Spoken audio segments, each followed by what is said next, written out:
take a look at section 1.3 and talk about complex numbers. Now, whenever you think of numbers, you generally think of 1, 2, 3, 4, and so forth, like that. These are called the counting numbers. The counting numbers are the ones that you first learn to count with. If you have a collection of objects and you're trying to count them, you would go starting from 1 to 2 to 3, 4, and so forth.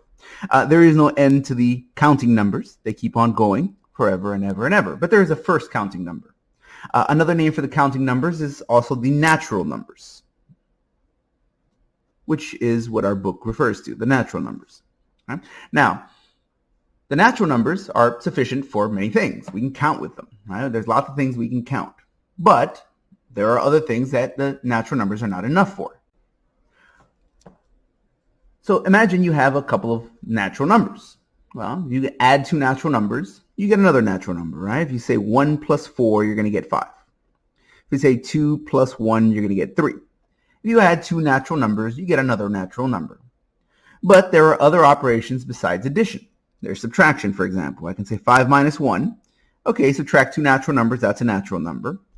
But if I say 2 minus 5, well, that's not a natural number anymore.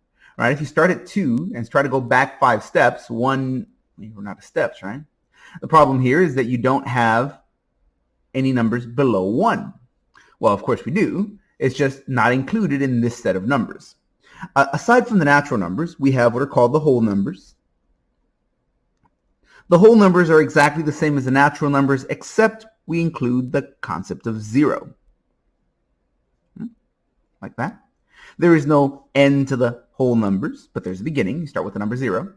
And as we see here, that's not sufficient. If we subtract these two numbers, for example, they're not natural. The answer is not a natural number, nor is it a whole number.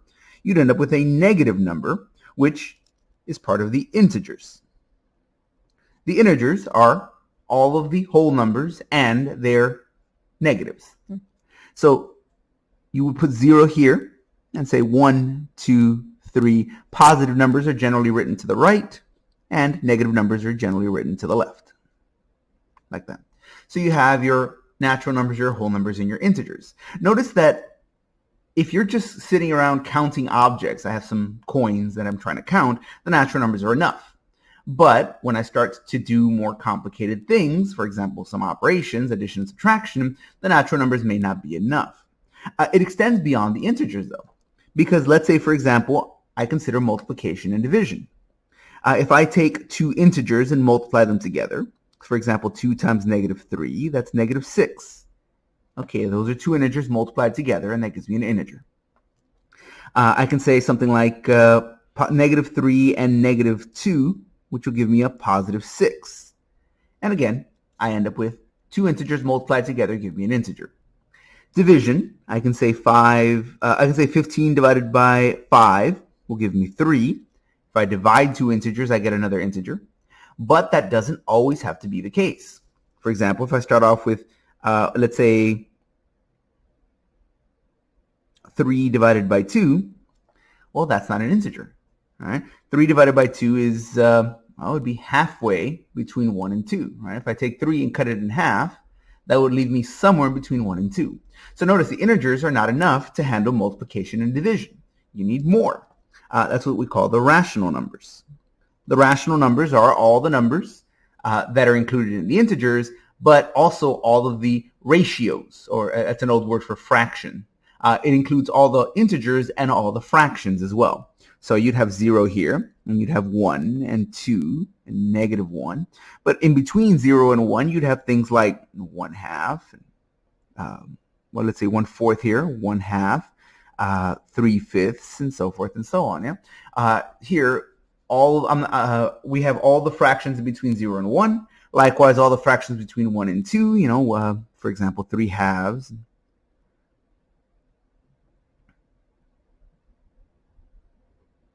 8/5, and so forth and so on. Yeah? And likewise, we have negative versions of those as well. We can do negative 1/4 and negative 1/2, like that. So the rational numbers come about when we need to apply basic operations. We can add and subtract, multiply and divide. Right? But there are other operations besides those. Our basic operations are addition and subtraction, multiplication division, but also we have exponents and roots. All right, think about the order of operations, right? Your PEMDAS. You have your addition, your subtraction, you have your multiplication, your division. What about exponents? So same thing here. If I take an integer or a rational number, or really any of these numbers, and raise it to, for example, the number 2, 3 to the second power, 3 times 3, that's 9. And I could say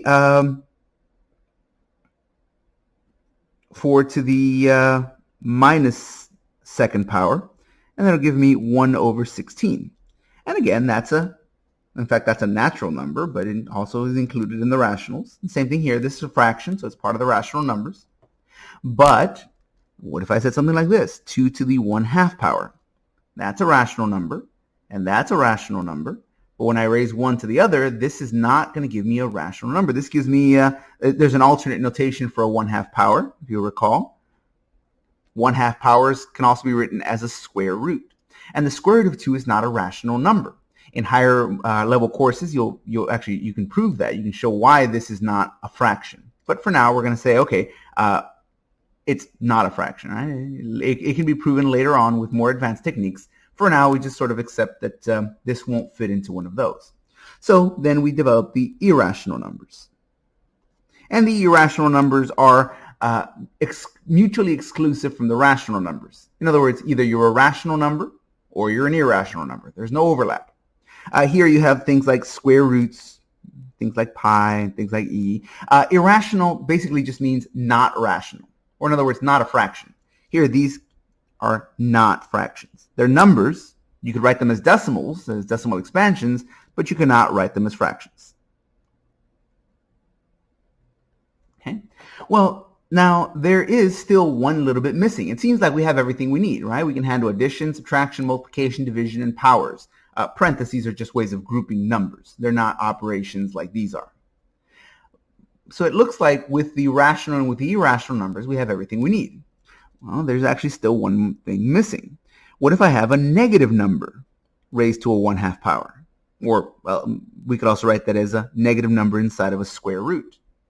Well, now here, this is not rational or irrational either. This brings us to what are called the imaginary numbers, or also sometimes called the complex numbers. These aren't exactly the same. We'll talk about the difference here in just a moment. The imaginary numbers, the complex numbers, come about from this last operation, about what happens if I take a negative number and raise it to a 1/2 power. Now, it doesn't have to be a 1/2 power. There are other powers that do it, but this is just one example. So in order to do this, we're going to need a definition. Definition. In this course, you'll notice that we'll use definitions a lot. These are just as important as they would be in an English class or as they would be in any other class. A definition is a way of saying, here's what our symbol is, here's what a word is, here's what it means, and here's how to use it. The definitions are sometimes obvious, but sometimes they're not. And even more dangerously, sometimes they look like they're obvious and they're not. So we want to define things. And here, this definition is a very short and simple one. We're going to define what's called the imaginary unit.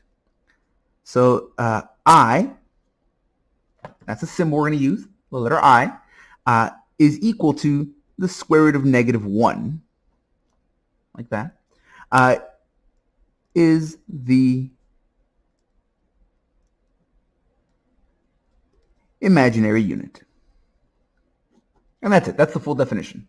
We're defining this word, or I guess these words, imaginary unit. The imaginary unit is this symbol right here. Anytime you see this I, it stands for the imaginary unit. You say, okay, but what is it? Oh, it's the square root of -1. In other words, it's a number that if you squared it, it would give you the number -1. Okay? That doesn't seem like a very big deal, but it allows us to simplify things like this, which don't fit into the rational or the irrational numbers. All right? So go ahead and recall the following. Whenever you have a square root, you can simplify it a few different ways. Now, if it happens to be a perfect square, you can just take the square root, meaning the square root of 9. Oh, 9 is a perfect square. It's the square of the number 3. So if I take the square root, I just get the number 3. And that's true for any number that's a perfect square. For example, I take the square root of 16, and that's just the number 4. Now, what if I have the square root of a number like 12, where 12 is not a perfect square root? Well, that one won't become just a regular integer, but we can still simplify it. We can write 12 as 4 times 3. Now you might ask, well, why did I choose 4 times 3? Couldn't I do 2 and 6? Oh yeah, you could. But 2 and 6 are not perfect squares. Here, 4 is a perfect square. What you're looking for are factors of 12 that are perfect squares. Because once you write it this way, you can separate it as square root of 4 times square root of 3. Square root of 4 times 3 is square root of 4 times square root of 3. This is the number 2. And this I can't do anything to it. But now it reduces down to 2 root 3. Smaller, simpler numbers. All right? Let's see that one more time. If I have the square root of 18, 18 is the square root of, let's say, 9 times 2. And again, the reason I chose those numbers are because when you multiply those together, I get 18. But more importantly, 9 is a perfect square. Yeah, I could say 6 times 3 is 18, but neither 6 nor 3 are perfect squares. So this would give me 3 times the square root of 2. Okay? So now, let's look at something like this. Let's say I'm going to take the square root of negative 4. Well, these are supposed to be numbers. That's the thing about the imaginary unit. It has an unfortunate name. There's nothing imaginary about it, or at least no more than any other number. This is a number, just like any other number. In other words, I can do anything to this that I could with any other number. If this is meant to be a number, well, then I should be able to do the same thing I always do with numbers. I should be able to add it, subtract it, multiply it, divide it, factor, and simplify, just like I would with any other number. So here, if I take the square root of 4, I can write this as the square root of 4 times negative 1. After all, 4 times negative 1 is negative 4. But notice that because I have now separated it into 2 pieces, I can do the same thing that I did up here. I can write this as the square root of 4 times the square root of negative 1. Or in other words, that's the number 2. By our definition, whenever I take the square root of negative 1, that gives me the unit I. So this is 2 times the square root of negative 1. Or in other words, 2 times I. 2I. This is called an imaginary number. This thing by itself is the imaginary unit. Whenever you have numbers that involve the imaginary unit, this is called an imaginary number. Again, it's an unfortunate name. There's nothing imaginary about them. These are numbers, just like the number 5 and the number 12, just like the number 1/2, or just like the number square root of 3. But they just have this kind of title. This is called an imaginary number. All right? I could do it with other numbers. For example, I could say the square root of negative 24. Okay. Here, I can separate this as the square root of, now, 24, I could write as 2 times 12, or 3 times 8. But what I'm looking for, again, I'm looking for perfect squares. And I know that 4 times 6 gives me 24. And here, 4 will be a perfect square. 6 won't, but at least 4 is. Notice here that negative 24, well, 6 times 4 is positive 24. I'm going to need a negative 1 here as well. Like that. But now that I've written it factored out, I can separate this as the square root of 4 times the square root of negative 1 times the square root of 6. The order doesn't really matter if I put the 6 first or the 4. It's multiplication. The order won't matter. Here, the square root of 4 is just the number 2, just like before. The square root of negative 1 is I, so this is 2I, times the square root of 6. So here, the square root of negative 24 can be written as 2I root 6. And again, this is an imaginary number.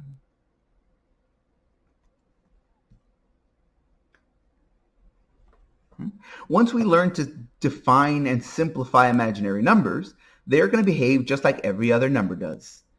Meaning, I'm going to be able to take things like this and add, subtract, multiply, and divide, and use powers as well. Before we do that, go ahead and give this a try. Go ahead and take the following numbers and simplify them. In other words, write them out using imaginary numbers by factoring them out the way I've done here.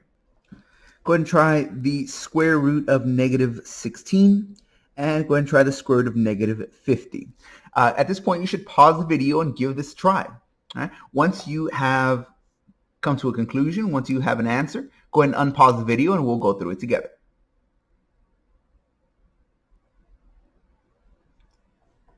All right, so let's go through it together. The square root of negative 16, I can write this as the square root of negative 1 times 16.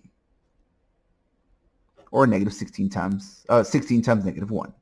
Here, this is the same as writing the square root of 16 times the square root of negative 1. And here, both of these are things I can simplify. Square root of 16 is 4. Square root of negative 1 is I.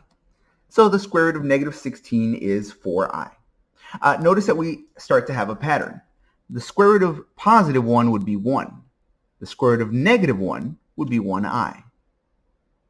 The square root of 4 would be 2. The square root of negative 4 is 2i. The square root of 16 would be 4. The square root of negative 16 is 4i. Notice that the difference between the square root of a positive and the square root of a negative is exactly that I. So if, for example, I wanted to say I want the square root of negative 9, note the square root of positive 9 would be 3, so the square root of negative 9 would be 3i.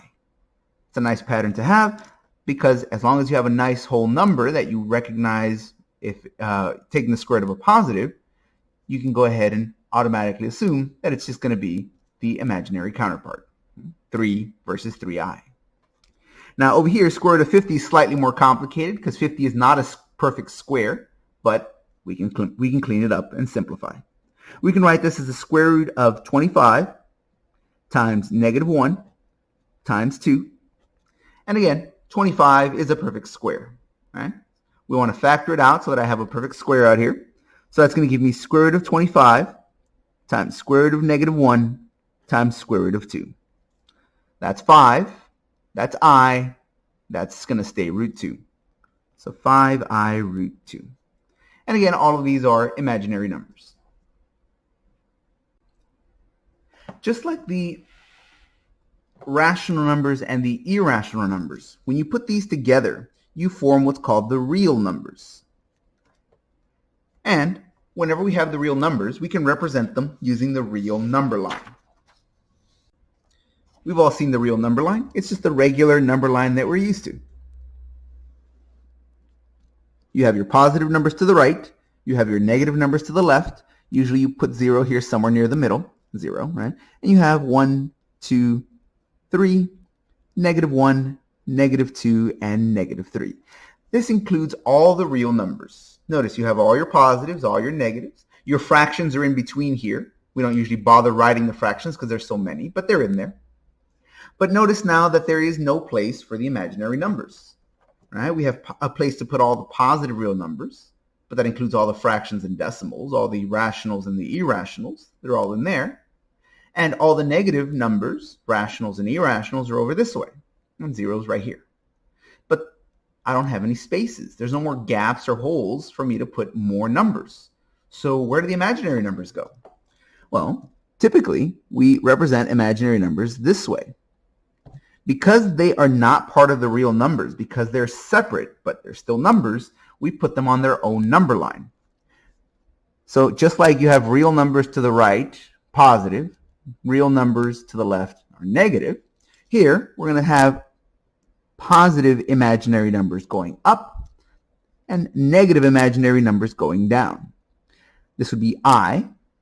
You could also write that as 1i, although people usually don't. They'll just write I. You can write this as 2i and 3i, but also negative I, negative 2i, and negative 3i. Or in other words, the imaginary numbers that we saw in our previous examples multiplied times negative 1. Right? If you take 2i and multiply it by a negative 1, you get negative 2i. Just like if you take the number 3 and multiply it by negative 1, you get negative 3. Whenever you have this all together, this is called the complex number plane. A complex number is a number that's made up of both real and imaginary parts. Here, these are strictly imaginary. Notice it's 2i, 3i, 5i, 5i root 2, things like that. But from our illustration, you'll note that we can have things that are a combination of both. For example, right here, if this is the number 1, okay, that's the number on the number line. That's the number 1. Here's a number on the number line, 2i. That's a number on the imaginary number line. What is this number here? Well, it's sort of both. It's a combination of real and imaginary. Whenever you have something that's both real and imaginary, we call it complex. The way we would write this is we would write this as 1 plus 2i. This is called a complex number. A complex number is made up of a real part and an imaginary part. Let's go ahead and write that down here. A complex number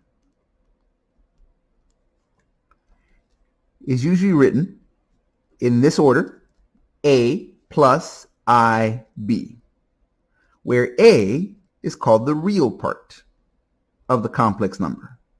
It doesn't have an imaginary unit. This would be like the number 5, the number 12, the number -1/3, just a regular real number. This right here is called the imaginary part of the complex number. The imaginary part does not include the imaginary unit. The I simply tells you that this part is the imaginary unit. That this is the imaginary part. So when I say this is the imaginary part, you don't include this. It's only this part right here. So for example, if I have a complex number that looks like this, 2 plus 3i, the real part is 2, and the imaginary part is 3.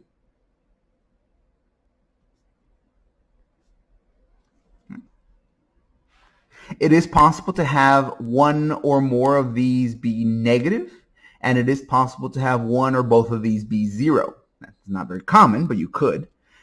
You could have -2 minus 5i, in which case the real part is -2, and the imaginary part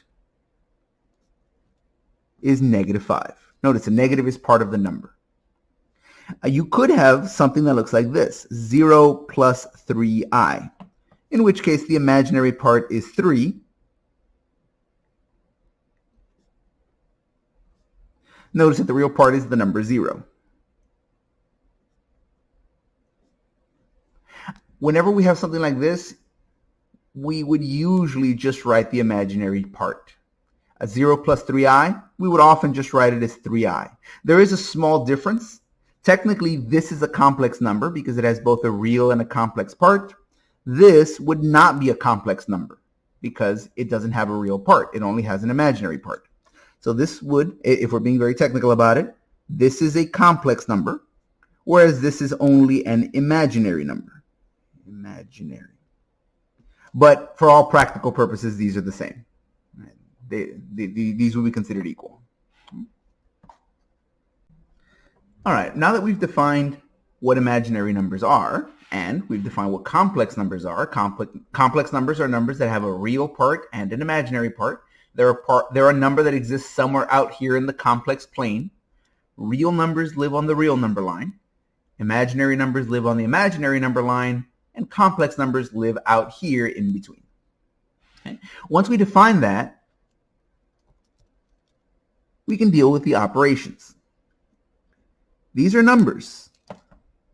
The imaginary numbers, these complex numbers, these real numbers, they're just numbers, which means we can handle them the same way we always handle numbers.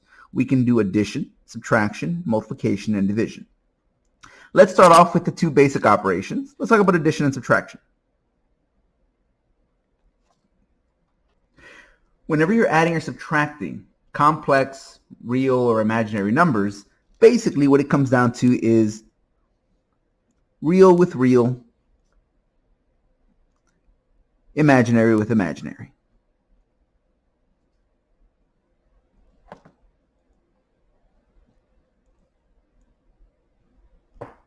That's all it comes down to.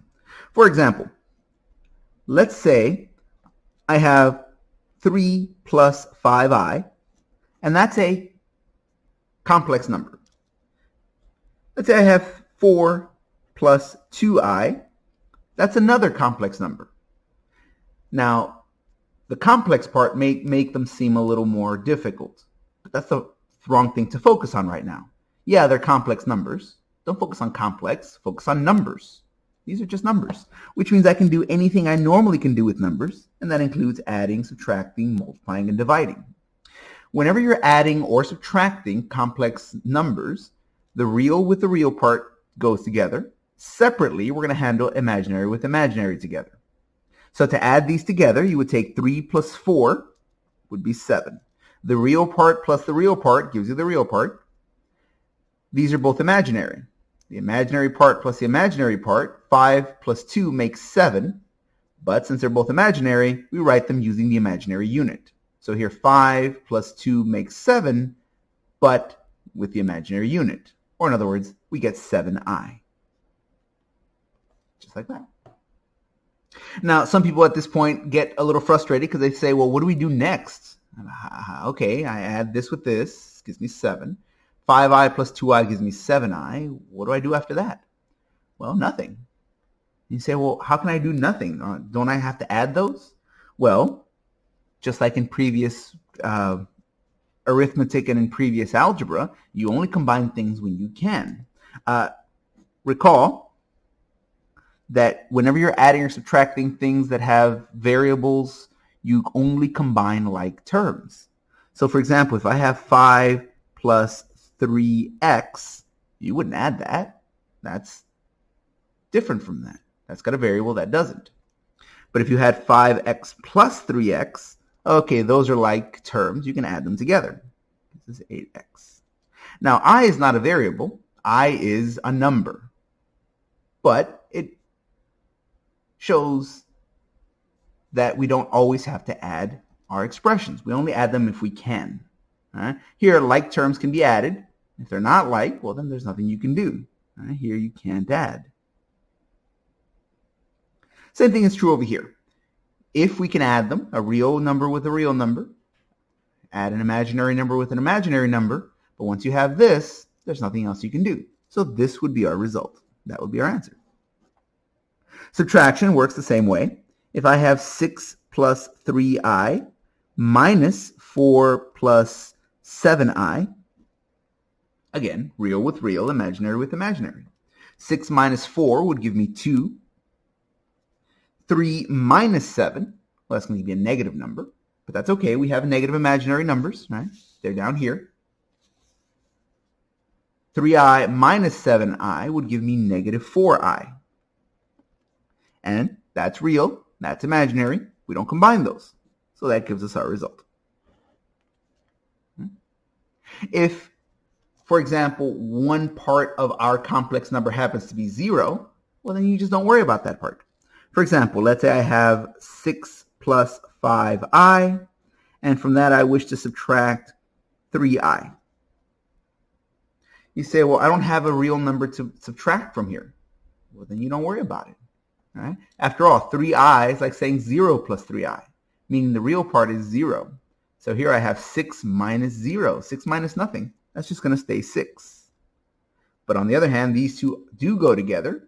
5i minus 3i, that'll give me 2i. Just like that. So give this a try. Go ahead and add and subtract the following. Take 6 minus 5i and add to that 3 plus 8i. Go ahead and take 7, and from that go ahead and subtract 3 minus 2i. Be careful with negatives. Make sure you keep in mind positives and negatives and how those work. And then go ahead and try 6 minus 2i minus 4 minus 5i. Okay. Go ahead and pause the video, give those a try, and once you're done, go ahead and unpause and we'll go through them together. Okay, so let's go ahead and go through those. Real with real, imaginary with imaginary. Here's 6 plus 3. That'll give us 9. Negative 5i plus 8i will give us negative 3i. And that's it. That's our result. Here, 7 minus 3, that'll give us 4. Notice there's no imaginary number here, so there's nothing to subtract from. Or you could say 0i. That would mean the same thing. So here you're starting with 0i, and then you're subtracting a negative 2i. Well, minus a minus, that's a plus, yeah? So that would give us plus 2i. Once again, 7 minus 3 is 4. There's no imaginary number here, so the imaginary part would be 0. 0 minus a negative 2i. Minus a negative, oh, that's just plus 2i. And finally here, 6 minus 4 gives us 2. Negative 2i minus a minus, well, that's going to become a plus. So negative 2i plus 5i will give us 3i. And those are our results. Let's take a look now at the next set of operations. Let's talk about multiplication.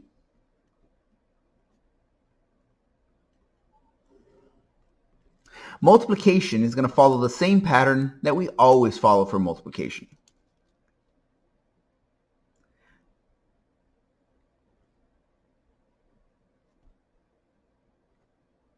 Let's say I take 3 plus 2i, and I'm going to multiply it times the number 5. You say, well, that looks complicated. I've never seen anything like that. How do I do that? Well, you have seen something like this. In fact, lots and lots of times. Consider a polynomial. Let's say I have 5 times 3 plus 2x. Oh, well, then you would distribute. You'd say, okay, 5 times 3 is 15. Then 5 times 2x is 10x. And there we go. That's our answer. We would just distribute that out. And you say, well, remember, this is just a regular number. Oh, yeah, but we could make that anything we like.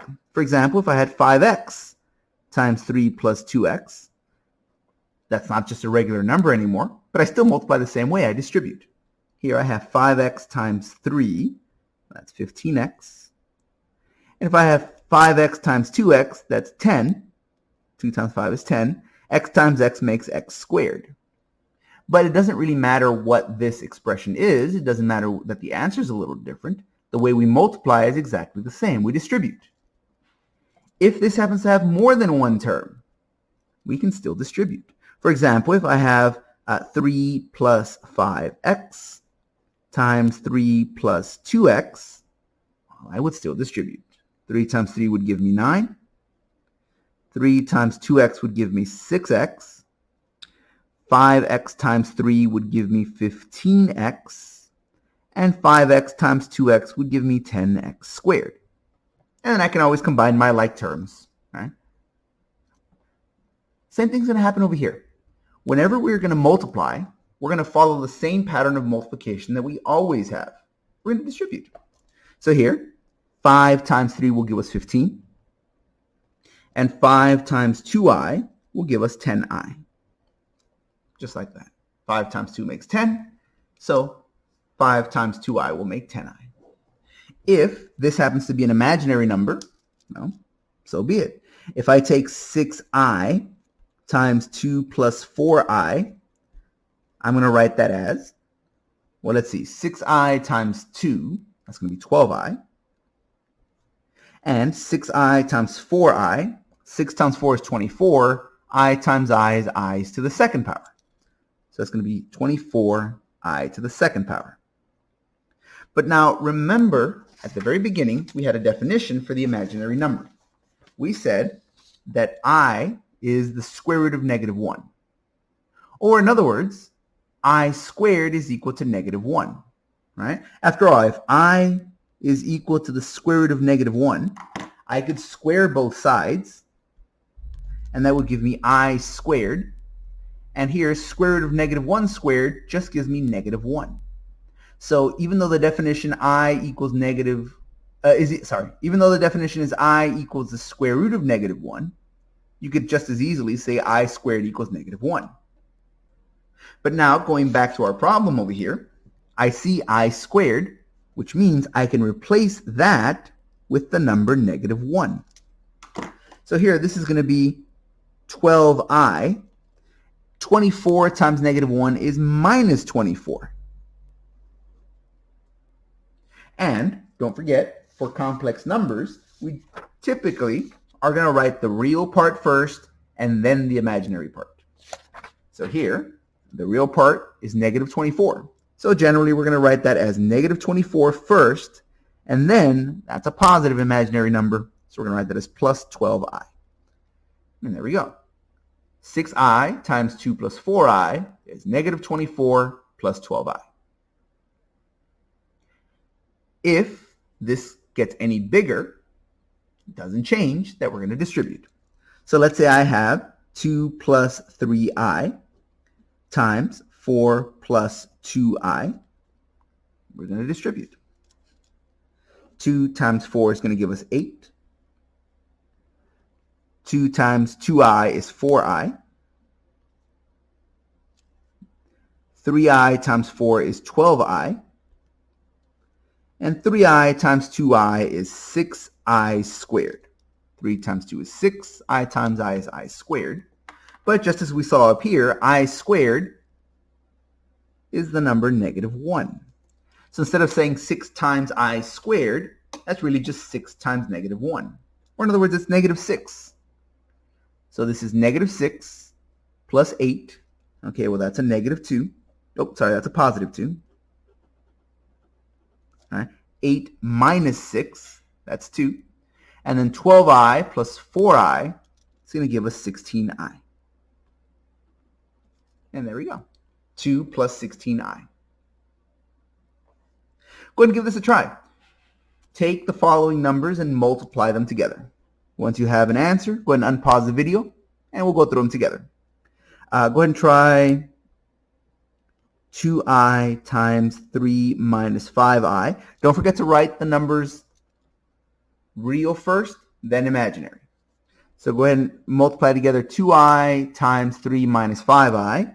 Then go ahead and try 4 plus 2i times 3 plus I. And then go ahead and try 2 plus 3i multiplied by 2 minus 3i. You're going to distribute, and don't forget to simplify and combine if that is appropriate. Once you're done, go ahead and unpause the video, and we'll go through it together.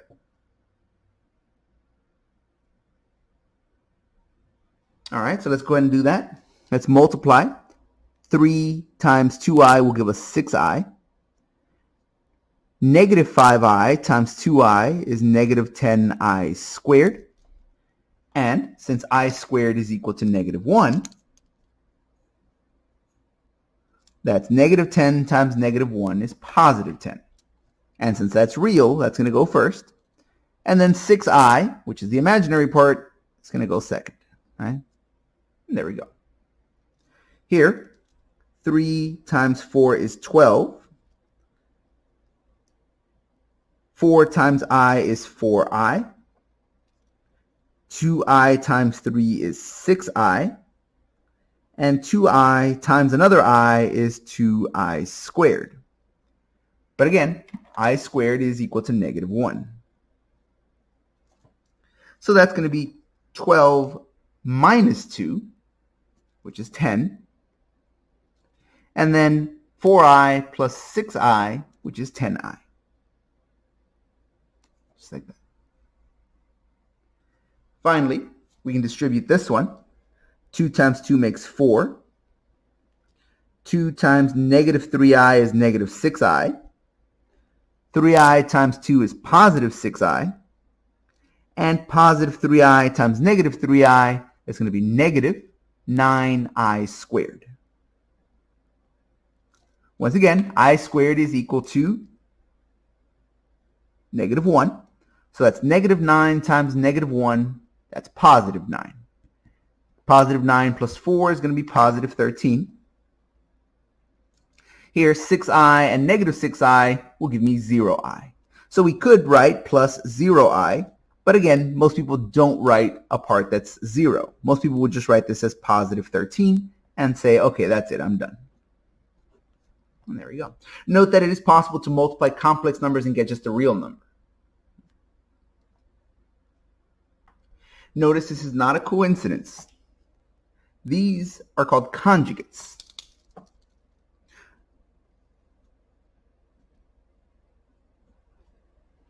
There are other kinds of conjugates besides ones that involve imaginary numbers. So to be more specific, these are called complex conjugates. Complex conjugates are pairs of complex numbers that have the same real part and have the opposite imaginary part. Or in other words, one's a positive and one's a negative. So in fact, let's write this as a definition. Definition. Let A plus IB be a complex number. It doesn't matter what A and B are, just 5 plus 3i or 12 plus 17i, it doesn't matter, as long as it's a complex number. Let A plus IB be a complex number. In our definitions, we'll sometimes write things like that, where these are meant to be numbers, but we won't tell you specifically what numbers they are. The reason we do that is because it doesn't matter what numbers they are. You could plug in anything into these two spaces, and it would still be exactly the same statement. So instead of plugging in numbers ourselves and having to write that all out, we just say, oh, okay, here are the two blank spaces. You can plug in whatever numbers you like, and it'll still be fine. Let A plus IB be a complex number.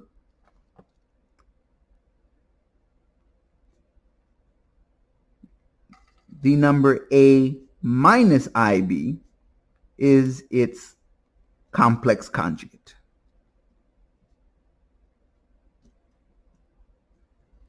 And that's the word we're defining, complex, or the phrase we're defining, complex conjugate.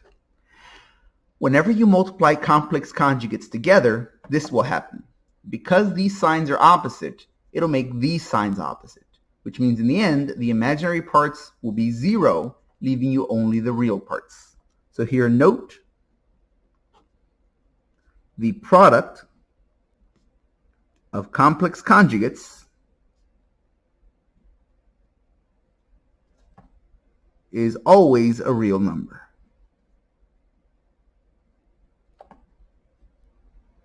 Maybe a fraction, maybe a decimal, maybe a whole number, but it's always real. No imaginary part left over. We're going to take advantage of that to handle our last operation, and that's division. We've already seen addition, subtraction, and multiplication. Let's talk about the last basic operation, and that's division. When we're dividing with complex numbers, if the denominator happens to be real, things are easier. Having a numerator be complex doesn't really make things more complicated than regular division with regular real numbers. It's whenever your denominator is complex or imaginary that you sometimes have more complications. But we're going to take advantage of what we just saw about complex conjugates to make things a little simpler. So let's take a look at a case where things are simple, meaning the denominator is just a regular real number. Let's say I have 15 minus 35i divided by 5. Whenever you're dividing a complex number by a real number, all you're going to do is you're going to divide each component by that real number. Or in other words, you're going to write this as 15 over 5 minus 35 over 5i. Divide the real with the real, the imaginary with the real, right? Divide this real part by the denominator. Divide the imaginary part by the denominator. Everything gets divided by the same denominator. And then you simplify. That's going to be 3. And that's going to be minus, that's going to be 7, and that's the imaginary unit. So minus 7i. And that's all there is to it. If some of these fractions don't simplify, well, then you just leave them as fractions. For example, if I had 9 minus 10i over 2, well, then I can write this as 9 over 2 minus 10 over 2i. Here, 10 over 2 I can reduce, but I can't reduce 9 over 2. Okay, so just leave it. You can write this as 9 over 2 minus 5i. Reduce what you can. If not, then don't worry about it. All right, so that is always going to be just that simple. You're just going to split it up. What's complicated is whenever your denominator isn't just a regular real number. If the denominator is also complex, then you run into some more complications. Yeah? Let's say we have 3 divided by 2 plus 5i. Okay, now this one you can't divide each piece on its own. Right? Here you only have one thing to divide by, but here you have several things to divide by. Well, this would be easy if the denominator was just a real number. Right? If the denominator was just 5, things would be easy. If the denominator was just 2, things would be easy. But here I have a complex number. Well, yeah, but in the very last example that we saw on the previous page, whenever you multiply a complex number by its conjugate, you end up with just the real number. So over here, if I multiply this denominator by its conjugate, it won't be complex anymore. It'll be real, just like the previous examples. And then things will be easier. So here what I'm going to do is I'm going to multiply this bottom by 2 minus 5i. Well, it's a fraction. Whatever I do to the bottom, I got to do to the top. Otherwise, it's not the same fraction anymore. So now let me go ahead and multiply that out to simplify.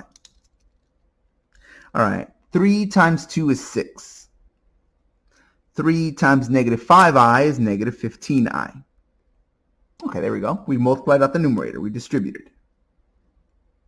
Let's do the denominator now. Let me go ahead and do that over here. 2 plus 5i. Multiply that by 2 minus 5i. We're supposed to get a real number by the time we're done. So if we don't, well, then we know something's wrong. Let's go ahead and distribute. 2 times 2 makes 4. 2 times minus 5i is minus 10i. 5i times 2, that's positive 10i.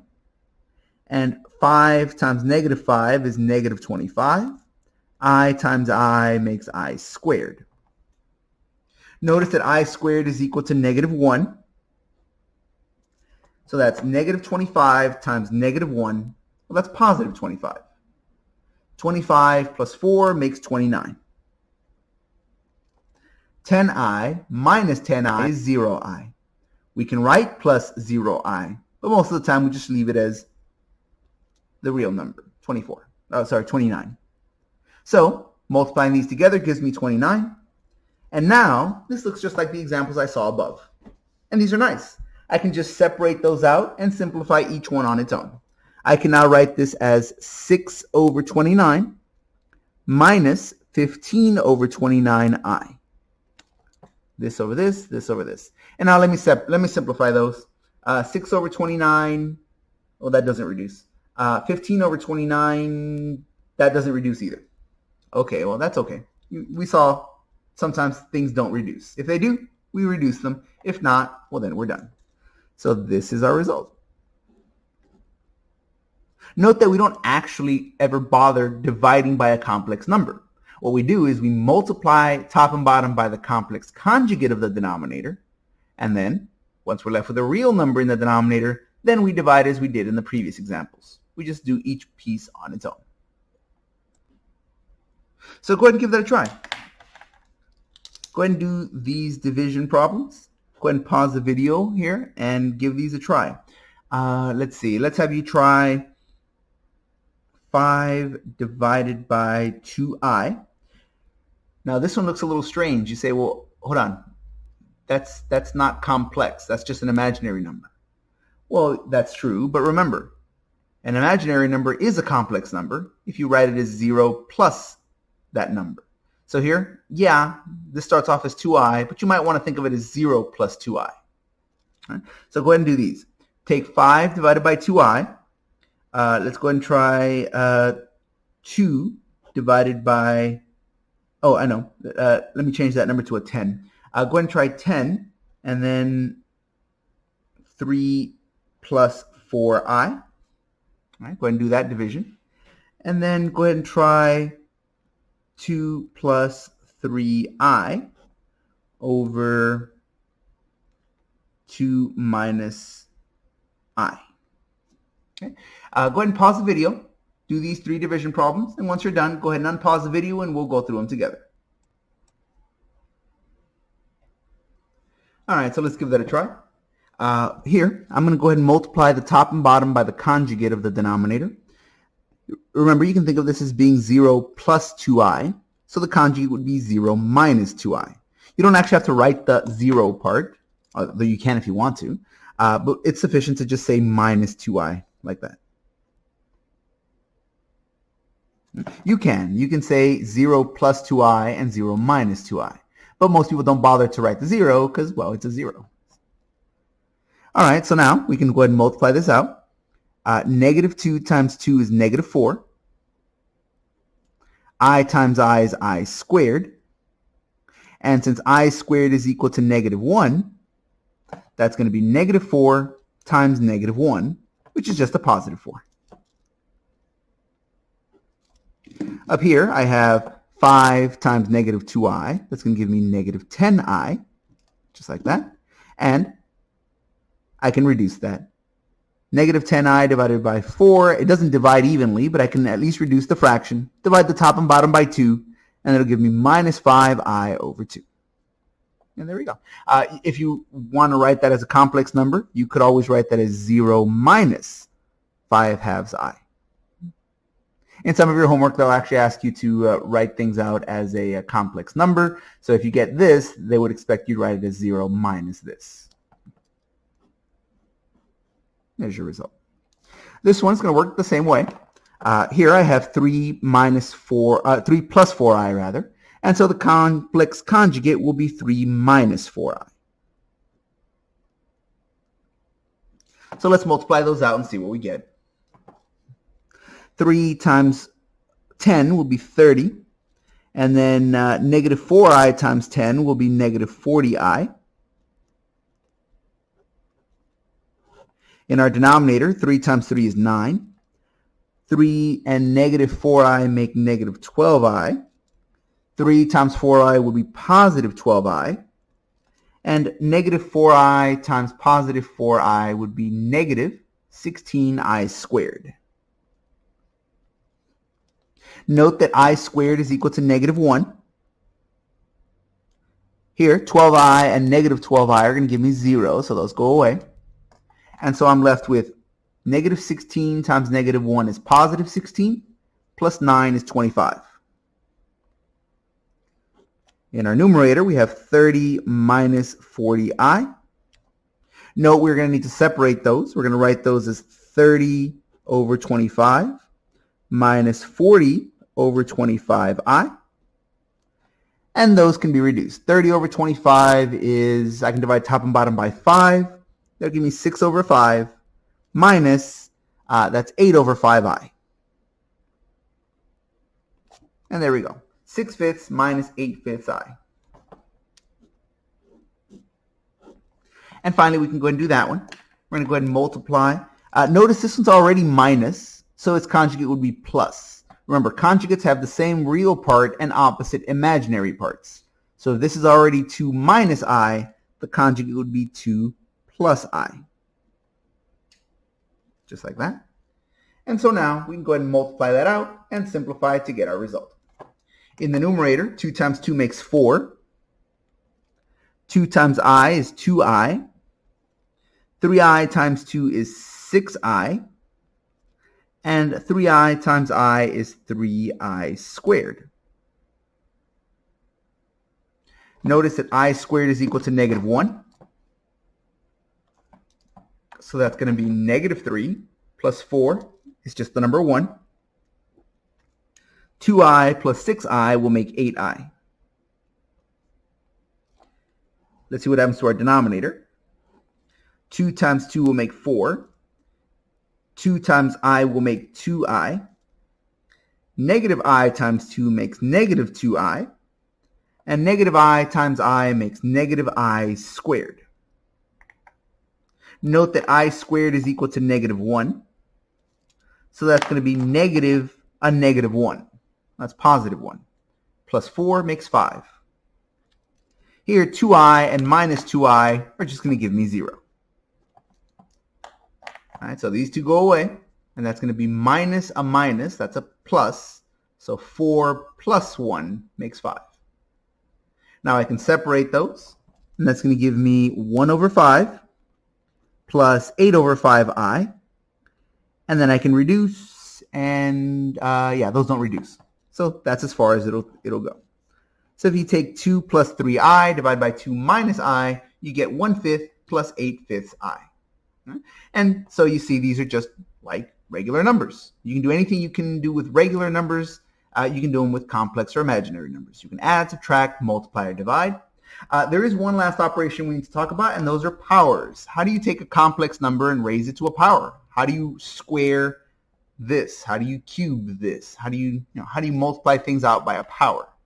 So that's our last part of this section. Now, in the interest of disclosure, we're not going to do the full explanation on raising complex numbers to a power, mostly because there is one last thing that we can't do just yet. For those of you who pass college algebra and go into trigonometry, you'll talk about what's called De Moivre's theorem, which will allow you to do just a little bit more than what we're going to do here. So here we've talked about everything there really is to know about adding, subtracting, multiplying, and dividing complex numbers. For powers, we're going to stick with just a very simplified version, because the full version requires you to do something that you wouldn't see until trigonometry.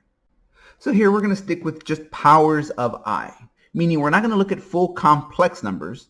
We're going to look at just powers of I, meaning I to the first, to the second, to the third, to the fourth, and so forth. All right, so here, let's go ahead and take a look at let's take a look at powers of I. All right, I to the first power. Oh, actually, let's start off with I to the 0. Anything raised to the 0 power is equal to 1. Any number that you raise to the 0 power is equal to 1. 1 to the 0 power is 1. 2 to the 0 power is 1. 3 to the 0 power is 1. Any number other than 0 raised to the 0 power is equal to 1. Well, I is a number, and so it shouldn't be exempt from the rules. So here, I to the 0 is still going to be the number 1. What about I to the first power? Well, anything raised to the first power is itself. 2 to the first power is 2. 3 to the first power is 3. 4 to the fourth power is 4. 4 to the first power is 4. Anything raised to the first power doesn't change. And again, if this is supposed to be a number, it shouldn't be exempt from those properties. So here, these are just sort of automatic because I is a number. Anytime you raise a number to the 0 power, you get 1.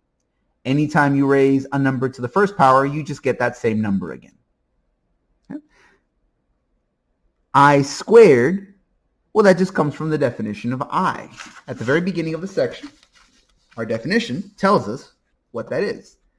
I squared equals to -1. So that's -1. And then I to the third. Okay. Well, this is the first one that's not automatic. But if we think about it for a moment, we can break it apart into simpler expressions. Here, I to the third, we can write that as I times I squared. Right? Here, I'm going to write that as a first power. So I to the second times I to the first. Remember, anytime you multiply two things that have the same base, their powers get added together. So I to the 2 times I to the 1 is I to the 3. But we know what those are. I to the 2, that's -1. I to the first power, that's just I. And so -1 times I is -I. 1I, -1, -I. That pattern is going to persist forever. And you say, what do you mean by that? Well, let's see what happens if I do just a few more. I to the fourth power. Well, that's I to the second times I to the second. Well, yeah, but I know I to the second is equal to -1. So that's -1 times another -1, which is +1. If I say I to the fifth, well, that's going to be I to the fourth times I to the first. But we just said I to the fourth is 1. And I to the first is just I again. So I to the fourth times I to the first. That's going to be 1 times I, which is just I. 1I minus 1 minus I. 1I, what do you think the next one is? If I take I to the sixth, that's going to be I to the 4 times I to the 2. But again, I to the 4 is 1. I to the 2 is -1. So that gives me -1. And I to the 7 is I to the 4 times I to the 3. Oh, but I know I to the 4. I to the 4 is 1. I to the 3 is negative I. And 1 times negative I is negative I.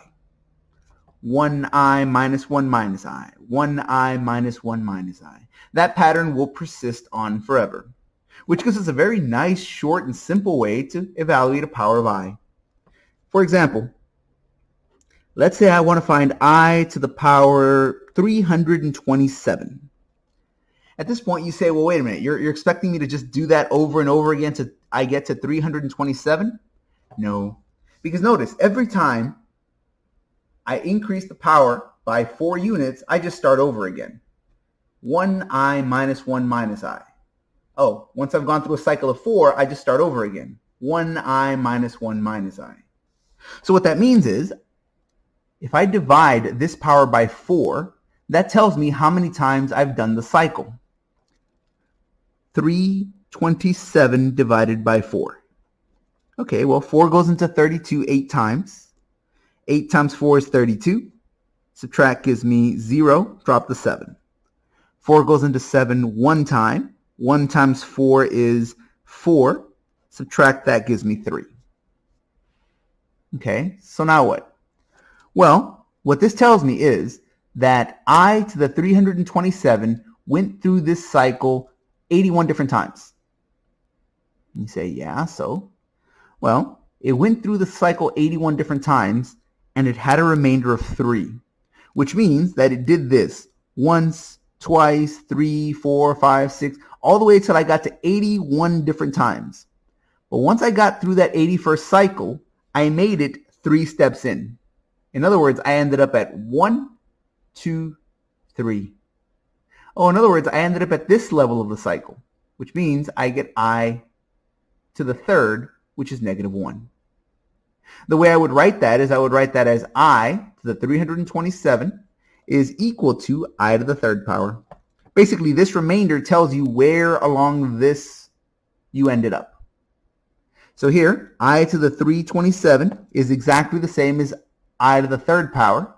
And I know what I to the 3rd power is. It's negative 1. Oh, sorry, it's negative I. So there's my answer.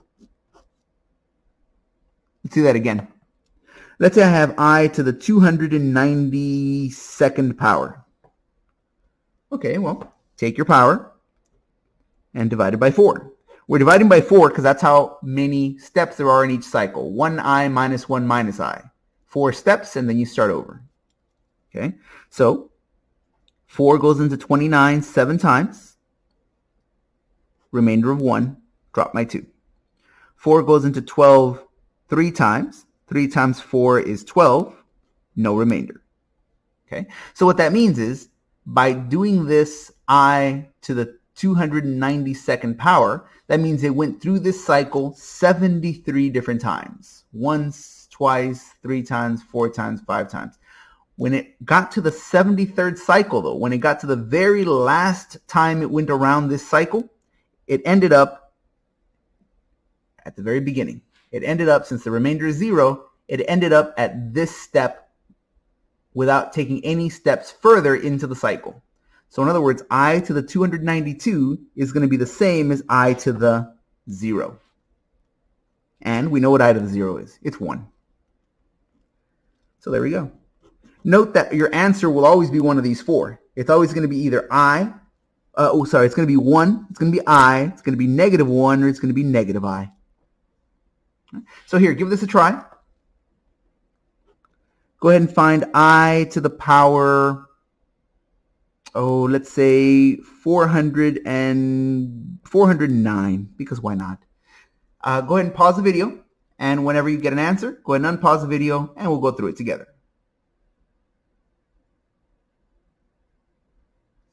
All right, so we're going to take our power, 409.